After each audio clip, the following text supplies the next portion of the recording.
Welcome to the in-depth look at the Psycho movies. This segment is Psycho 1960. This was recorded on September 12th, 2010, on the 18th anniversary of the death of Anthony Perkins. Your radio hosts are myself, Alex Edwards, and Michael J. And as I said, the spotlight tonight is on the Psycho franchise starring Anthony Perkins. And I'm joined tonight by Mike. Hi, Mike. Hello, Alex. How are you this fine evening? Pretty good. I'm pretty excited about tonight's show, and I just want to thank you for joining me tonight. We are going to delve into the Psycho franchise. I'll start off with my personal experience. Psycho is my favorite horror franchise, and that's not said very often. We all hear Friday the 13th. Mike's, I think, it's Halloween. Texas Chainsaw, some people are into that. A lot of people say Nightmare on Elm Street. Nobody says Hellraiser. And nobody says Leprechaun. And most people don't say Psycho, but not for the same reasons as Hellraiser or Leprechaun. See, Psychos are actually good and one of the greatest films, well, the first one anyway. Despite being a horror movie, Psycho is actually very respected amongst the industry of entertainment in general. For example, the American Film Institute voted The Line, A Boy's Best Friend Is His Mother, as the 56th greatest movie quote. They said Psycho is the 14th greatest movie of all time, out of every movie. They said Norman Bates is the second greatest villain in the last 100 years, which is basically every villain. Right. And it ranked number one out of the 100 Thrills film series. So Psycho is not just my cup of tea. It looks like the general public also realizes how amazing that movie was. And to celebrate the 50th anniversary, they are also releasing Psycho, the original, on Blu-ray. And me and Mike will be the first people online. I believe it's October 19th. I will get you that exact date. Believe you are me, correct. It will air. Okay. You are correct. October 19th, Tuesday. Yes. So just in time for Halloween, you'll have Psycho on Blu-ray, which I will not watch any other version until that comes out. There is a lot of things about this movie to be told. There's a lot of behind-the-scenes information. For example, as we know, this movie was filmed in black and white. It was filmed in black and white for a couple of reasons, though.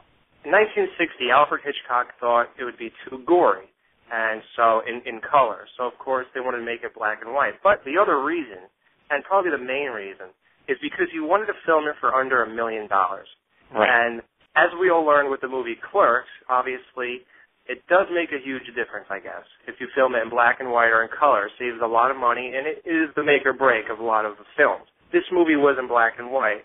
It was actually Alfred Hitchcock's last black and white movie he was to ever make. What do you think the black and white gave, and do you think it took anything away from this movie? I don't think it took anything away. I do think it gave it a sense of atmosphere. I really think if you made the movie in color, it definitely would have taken away from it. I don't think it would have been as chilling. It feels like a film noir type of movie. Like, you know, it just feels like a classic film. You watch it and it sets the tone that it's a very creepy movie, especially like when she's driving to the hotel in the rain, and it's just like the way that it's shot. It wouldn't look as good in color. It wouldn't feel as good if it were in color. I believe that because Alfred Hitchcock did so much TV and film in black and white, I think we needed him to be seasoned in the black and white whole thing with lighting and the way shots work and the way you dress when it's in black and white and the way you do everything. Everything's different. Right. A lot of people don't know that. Everything's different in black and white. He was more seasoned, and he just knew how to do horror in black and white, and that's very important. We went on the money aspect. The film actually only took $800,000 to make, and it earned more than $40 million. And as these new DVDs come out, Blu-ray, it's going to make even more. The movie was voted 7th most scariest movies of all time by Entertainment Weekly. So that still holds up. I think that poll was done pretty recently. Right. So that's pretty important. The music of Psycho, Mike, would you compare the music of Psycho to the music of Halloween in terms of it made the movie and it's as iconic and recognizable? Oh, most definitely. I mean, if you didn't have that music, you wouldn't have a movie. It defines the movie.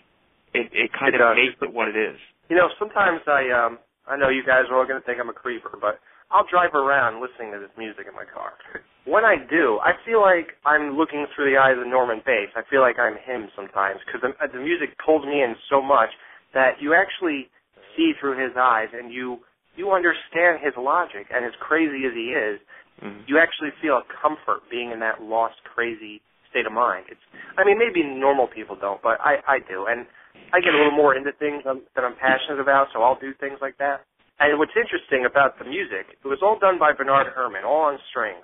Right. And Alfred Hitchcock was so happy with the music that he actually doubled his salary after the movie was done. He actually got paid $34,501 for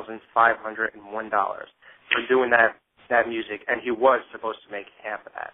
But that's how happy Hitchcock was with the music. And that was a lot of money back then.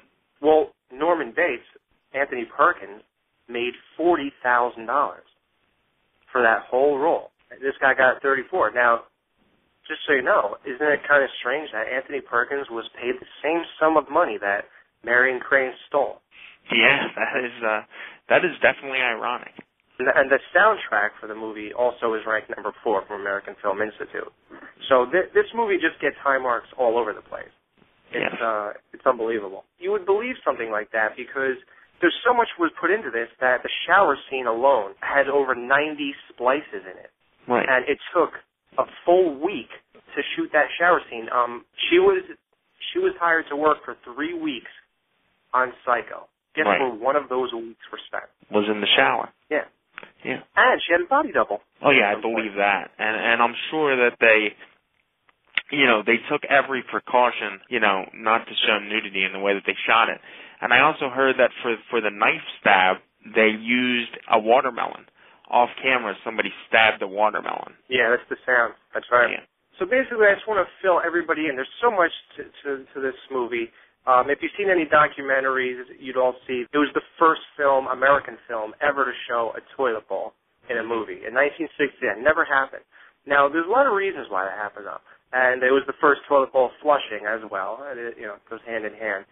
That was because this movie has a lot of morals in it. There's actually so much to this movie. There's so much subtext that it would almost make your head spin. Just a couple examples, okay? What isn't told to us directly, but is demonstrated through images and subtext and in other characters, is that everyone is living schizoid realities. Each of the main characters have their own psychological narrative, and their identities shift just as Norman Bates did. For example, Marion Crane. She goes and she plays a humble secretary.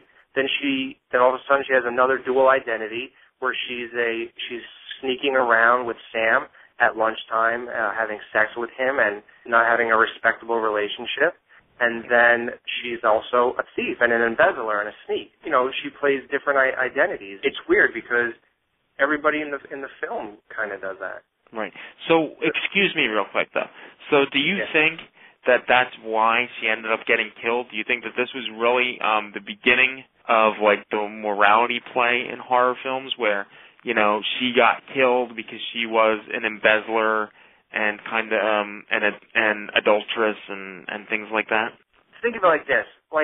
How ironic it is that in the shower scene, right before she gets killed, notice that through that shower curtain, all we see is the silhouette of the killer. Basically, we don't know who it is, Mike. It could have been we don't know really, and we didn't really know at the moment. We don't know because unfortunately we're all told the whole thing before we even watch the movie at our ages. In reality, to Marion, that could have been her own mother for her disapproval. It could, it could have been all these things. It could have been Norman's mother. It could have been Sam Loomis's mother. It could have been the guy who she was stealing the money from. It could have, all these people that she betrayed in some way or another. Maybe Sam's mysterious ex-wife that he talked about in the beginning of the movie. Mm-hmm. And she's going to be killed as she's washing herself and cleansing herself of the sins. Because when you feel, for example, when girls get raped, they feel a lot of comfort by taking a shower. They feel like they're washing themselves, of what just happened. Mm-hmm. It's all these people to deliver, retribution. We're not really certain who's attacking her, and it's a really great crafted concoction of fear, I think. Yeah, and the funny thing is, for that shower scene, when she's getting stabbed and you see the silhouette of the mother, that was not Anthony Perkins. That was a double because he was actually in a play, and he was not there for that shot. Well, actually, there's a lot of rumors about that. I'm glad you talked about it. Because contrary to popular belief, a lot of people think it was because of the scheduling conflict, and he was doing a musical called Greenville, I think. But it was actually a deliberate decision of Alfred Hitchcock, because Hitchcock was worried that since Norman was playing a dual role, that the audiences would suspect him. So they wanted it because they thought that they would recognize his silhouette with him with the broad shoulders and this and that, and that really worried them. Right. So they actually purposely were never going to have Anthony Perkins be the one who stabs that girl. Ah, that makes sense. Yeah. Definitely makes So sense. it's crazy. You know how Alfred Hitchcock didn't want nobody to enter the movie theater before the movie even started? He said if you're not in your seat when the movie starts, and he made it really strict that nobody could enter the movie theater until the movie started. Right. And the reason why is because he wanted to build a whole story so you get totally gripped in the character.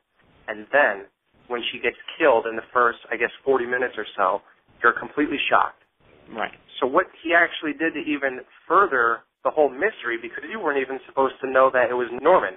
So what he did was, so that nobody really knew who wasn't a part of the movie and maybe walked by while they were filming it, they actually had a chair that, one of those canvas chairs that all the actors sit in.